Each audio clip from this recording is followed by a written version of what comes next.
നമസ്കാരം. ജ്യോതിഷ പങ്ക്തിയിലേക്ക് പ്രിയപ്പെട്ട എല്ലാ പ്രേക്ഷകർക്കും ഹൃദ്യമായ സ്വാഗതം. അശ്വതി മുതൽ രേവതി വരെയുള്ള 27 നാളുകാരുടെ പൊതുവായ ചില സ്വഭാവങ്ങളും അവരുടെ ഇപ്പോഴുള്ള സമയങ്ങളുമാണ് നാം ഇന്ന് പറയുന്നത്. അവിട്ടം നാളുകാർക്ക് എപ്പോഴും നിജമായ ഒരു ശീലമോ സ്വഭാവമോ ഉണ്ടായിരിക്കുകയില്ല.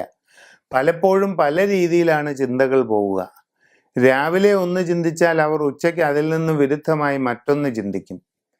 ഇങ്ങനെ അസ്ഥിരമായ സ്വഭാവം, ലക്ഷ്യബോധക്കുറവ്, ദൃഢനിശ്ചയത്തിൻ്റെ അഭാവം ഇതെല്ലാം കാണാറുണ്ട്. എങ്കിലും വളരെ തീവ്ര പരിശ്രമശീലം, കാര്യപ്രാപ്തി, ബുദ്ധിവൈഭവം തുടങ്ങിയ കഴിവുകൾ ഉപയോഗിച്ച് വളരെ ഉയരങ്ങളിലെത്താൻ നിങ്ങൾക്ക് സാധിക്കും.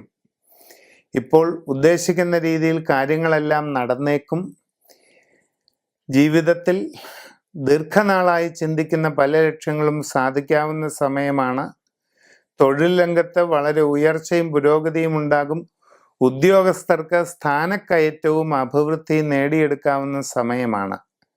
യാത്രകൾ കൊണ്ട് വളരെയധികം നേട്ടങ്ങൾ നിങ്ങൾ കൈവരിക്കുക തന്നെ ചെയ്യും. ജീവിതത്തിൽ ആഗ്രഹിക്കുന്ന രീതിയിലുള്ള പുരോഗതിയും അഭിവൃദ്ധിയും കൈവരിക്കുന്നതിന് വേണ്ടി രാജഗോപാല പൂജ നടത്തി രാജഗോപാല യന്ത്രം ധരിക്കുക.